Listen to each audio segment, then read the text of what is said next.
বারবার ভেঙে যাচ্ছে, সেক্ষেত্রে কি সবারই কি মাঙ্গলিক দোষের জন্য এটা হয়? না, কিছু কিছু সময় মাঙ্গলিক দোষের জন্য হয় বা কোনো প্রবলেমের জন্য হয়, বা কেউ যদি বিবাহ বন্ধন করে দেয়, সেটা সময় অনেক সময় ফ্যামিলির লোক থাকে বা পাড়া প্রতিবেশী লোক থাকে, হিংসা করে তার উপরে ক্রিয়া করে বিবাহ বন্ধন করে দেয়, যাতে আর বিয়ে না হয়। সেটা কাটাতে হয়, হয়ে যায়। এবার তার আগে আমাদের দেখতে হয়, তার যদি কোনো না দেখে বোঝা যায় তখন পুষ্টি গণনা করতে হয় যে তার মধ্যে মাঙ্গলিক আছে কিনা, তাহলে তখন মাঙ্গলিক ভাবে ক্রিয়া দিতে করতে হয়। তখন তান্ত্রিক আপনি, তার সঙ্গে আবার শাস্ত্রী হাতের রেখাও দেখেন এবং আপনি পুষ্টি সবই করেন। এই বিষয়টা একটু বললেন, যারা জানে না, এই বিষয়টা অতটা মানে না, জ্যোতিষী বিষয়টা শুনতে চান না, তাদের কি বলবেন? জ্যোতিষ বিষয়টা হচ্ছে বহু যুগ যুগ ধরে হয়ে আসছে। জ্যোতিষ জিনিসটা ম্যাজিক নয়, লজিক খোঁজে। লজিকের মধ্যে মানুষকে প্রশ্নের উত্তর দেওয়া হয়। কখন কি গ্রহ দোষ থাকে সেই গ্রহের বিচার করে, নক্ষত্রের বিচার করে তার উপরে সেই প্রভাবটা পড়ে। গ্রহ থেকে একটা গ্রহের মধ্যে যখন সংঘর্ষ হয়, সেই যে ভাইব্রেটটা বেরোয়, এনার্জিটা বেরোয়, সেগুলো মানুষের জীবনে অনেক প্রভাব ফেলে। সেগুলো দেখতে হয়, তার যেমন কোনো কাজে বাধা পড়ছে বা কাজে উন্নতি হচ্ছে না, বা কি কাজ করলে তার ভালো হয়, কোনটা তার সুটেবল হবে, সেই বুঝে দেখে তাদের করলে ভালো হয়। এই যে বাধার কথাটা আপনি বললেন, এটাও সমস্যা একটা কি, যে মানে যে কাজে যাচ্ছে তার বাধা হচ্ছে, পুরো মানে হয়তো কোনো জায়গা খুলতে পারে, কিংবা হয়তো কোনো বাড়ি সে গৃহে প্রবেশ করবে, বাড়িতে প্রবেশ করবে, কিছু না কিছু বাধা আছে, বিয়ে বলুন বা কিছু। এবার কিসের জন্য হয়? দেখুন, প্রথমত কথা, বাধা অনেক সময় গ্রহ দোষের জন্য হয়, এবং কোনো যদি শত্রু কেউ কিছু করে থাকে সেটার কারণে হয়। দু রকম ভাবেই দেখতে হয়। এই যে গ্রহ দোষ যদি থাকে তখন গ্রহ দোষ কাটাতে হয়, আর না হলে বাধা যদি থাকে তখন বাধা দোষ কাটাতে হয়। চন্ডাল এগুলোর মাধ্যমে কি কাজ হয়? বড় বড় ধরনের কোনো কাজকর্ম হয় তখন সেই চন্ডালের মাথা দিয়ে কাজকর্ম হয়। শুনলাম যে পেট চালান করে কাজ করে, সেটা কোন ক্ষেত্রে? যেগুলো খুব গুরুতর ধরনের বশীকরণ বিষয় থাকে, বহুদিন ধরে ছেড়ে চলে গেছে, কোনো যোগাযোগ সূত্র থাকে না, তখন ওগুলো পেট চালান করতে হয়। বাচ্চা আসতে চায় না, কিংবা ধরুন বাচ্চা আসার পর বারবার সে বাচ্চা নষ্ট হয়ে যাচ্ছে, তার জন্য আমাদের এখানে ওষুধ দেওয়া হয়, বাচ্চা হওয়ার জন্য ওষুধপত্র দেওয়া হয়। আসতে হবে, খেতে হবে, না খেয়ে উপোস করে আসতে হবে সকালবেলা। যে কোনো নয়, একটা বার নক্ষত্র তিথি থাকে, সেই নক্ষত্র তিথিতে আসতে হয়, মায়ের ওষুধ দেওয়া হয়, সকালবেলা আসতে হবে, 6টা 6:30টার মধ্যে আসতে হবে, এসে ওষুধ দাও, সেটা খেতে হয়। কিছু নিয়ম থাকে, সেই নিয়মগুলো মানতে হয়, আর কিছু খাবারের নিয়ম থাকে, সেগুলো মেনে চলতে হয় কিছুদিনের জন্য। আমি এখানে রবি সোম মঙ্গলবার বসি, এখন আগে বসতাম না, শনিবারটা এখন বসি। রবি সোম মঙ্গল আর শনি। আপনি তো ম্যাক্সিমামই তো তারাপীঠে থাকেন? হ্যাঁ, বেশিরভাগ সময় তারাপীঠে থাকি। আচ্ছা, তারাপীঠে মানে যোগ্য ক্রিয়া অনুষ্ঠান এগুলো বেশিরভাগ? হ্যাঁ, তারাপীঠে বেশিরভাগ আমার যোগ্য টোগ্য বা ক্রিয়াটা অনেক বেশিরভাগ হয়। কিছু কাল সর্পদোষ, আপনি তো শাস্ত্রী, জ্যোতিষী শাস্ত্রী, এটার বিষয়ে একটু বলুন তো। কাল সর্পদোষ, কাল সর্প দোষ একটা, ওটাকে দোষ বলা চলে না, কাল সর্প যোগ।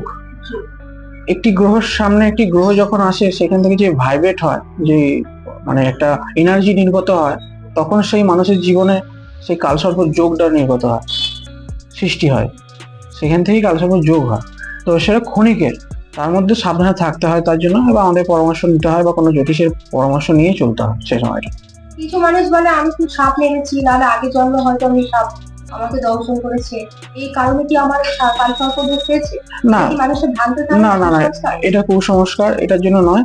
ওটা পাপ, সেটা কর্মদোষ, সেটা ভগবান বিচার করে। কিন্তু কাল সর্প দোষের জন্য আলাদা, মানে কোনো গ্রহের সামনে যখন থাকে, যেই মানে এনার্জিটা ভাইব্রেট মুড যেটা থাকে, ওটা যখন তার মানুষের দেহের উপর পড়ে, তখন সেটা কালসর্প দোষে নয়, যোগে সৃষ্টি হয়।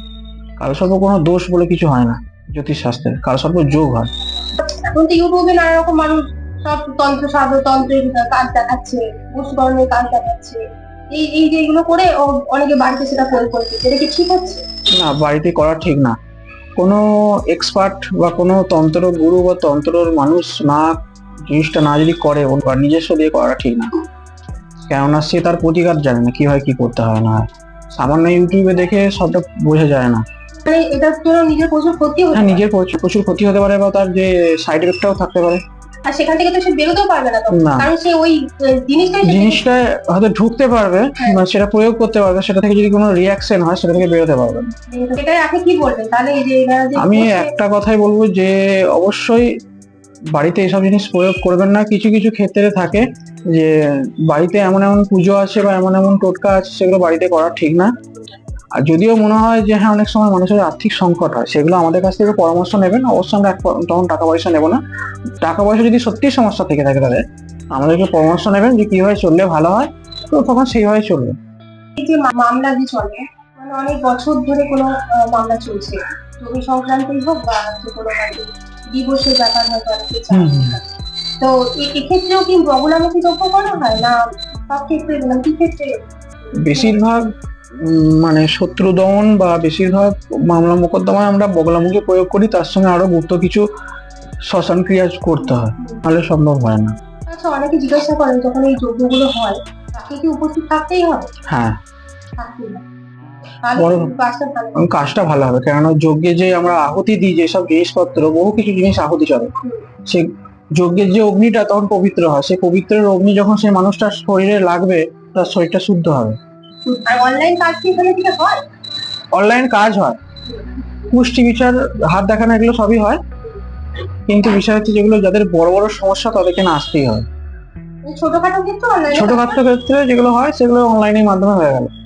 বড় কাজের ক্ষেত্রে এখানে আসতেই হবে, আর অনেক বছরের সমস্যা থাকে। অনেক বছরের সমস্যা, সেগুলো হয়তো অনলাইনের মাধ্যমে সব জিনিসটা সম্ভব নয়। যে কাউকে বশীকরণ আকর্ষণ করা যেতে পারে না, যে কাউকে বশীকরণ করা সম্ভব নয়। যদি কারোর সাথে দীর্ঘদিন সম্পর্ক ছিল, তার সাথে ভেঙে গেছে, তার সাথেই বশীকরণ করাটা সম্ভব। যে আমি আজকে এখানে বসে আছি, হ্যাঁ অমুক একটা পছন্দ হয়েছে, তার সাথে ওঠা বসা নেই, সে আমায় চেনে না, আমি তাকে চিনি, তো এই কারণে বশীকরণ কোনোভাবে হয় না। মানে চিনলাম, দুদিনের আলাপ হলো, এই ক্ষেত্রে হবে না। ঘনিষ্ঠতা, নিজের সম্পর্কটা এগিয়েছে, সেই কারণে সেই যদি ব্যাঘাত ঘটেছে, সে তার জন্য বশীকরণটা হওয়া সম্ভব। আমার এখানে বা আমার মন্দিরে আসতে চাও, তাদের যারা কলকাতা থেকে আসতে চাও বা কলকাতার বাইরে থেকে যারা আসতে চাও, তারা বর্ধমান স্টেশনে নেমে 1 নম্বর যে প্ল্যাটফর্ম থেকে বেরিয়ে যে কোনো টোটোলাকে বলতে পারো যে পোলেমপুর যাব, 30 টাকা ভাড়া নেবে। তো সেখানে পোলেমপুরে এসে যে কোনো টোটো বা যে কোনো লোককে বলতে পারো যে জামনা মন্দির বা জামনা মাতারা আশ্রম যাবো, যে কেউ দেখিয়ে দেবে। আর যারা আরামবাগ মেদিনীপুর থেকে আসছে তারা পোলেমপুর দামোদর নদীর ব্রিজে এপারে নামবে, যে বাসে উঠে পড়বে যে আমরা পোলেমপুরে নামবো। পোলেমপুরে নেমে যাকে কিছু বললেই হবে যে জামনা আশ্রম যাবো। শুভ্র বাবার কাছ থেকে আপনারা ডিটেলস ঠিকানাটা জেনে নিলেন। এবার আপনাদের একটু দেখিয়ে দিই, এটা হচ্ছে পোলেমপুর পুলিশ ফাঁড়ি। আপনারা বাসে যে দিক থেকে আসেন না কেন, আপনাদের এখানটাতে নামতে হবে। এখানে নেমে আপনারা টোটো ধরে বলবেন জামনা জয়তার আশ্রম যাব অথবা জামনা আশ্রম যাব। আপনাদের আশ্রমে নিয়ে চলে যাবে। এখান থেকে মাথা পিছু 10 টাকা ভাড়া নেবে। আর যদি আপনারা বর্ধমান স্টেশনে নেমে 1 নম্বর প্ল্যাটফর্ম থেকে বেরিয়ে টোটো ধরে আসেন, তাহলে এক একজনের 30 টাকা করে ভাড়া পড়বে। এটা তো এই রাস্তা ধরে আসলে ডান দিকেই পড়বে এই জামনা মা তারার আশ্রম। অথবা আপনাদের টোটো ভাড়া বেশি বললে বর্ধমান স্টেশনের বাইরে আপনারা বাস ধরে অথবা টোটো ধরে চলে আসুন তেলিপুকুর মোড়। তেলিপুকুর মোড় থেকেও আপনারা আরামবাগের দিকে বাস পেয়ে যাবেন, পোলেমপুর নেমে যাবেন অথবা টোটো ধরে চলে আসতে পারেন জামনা।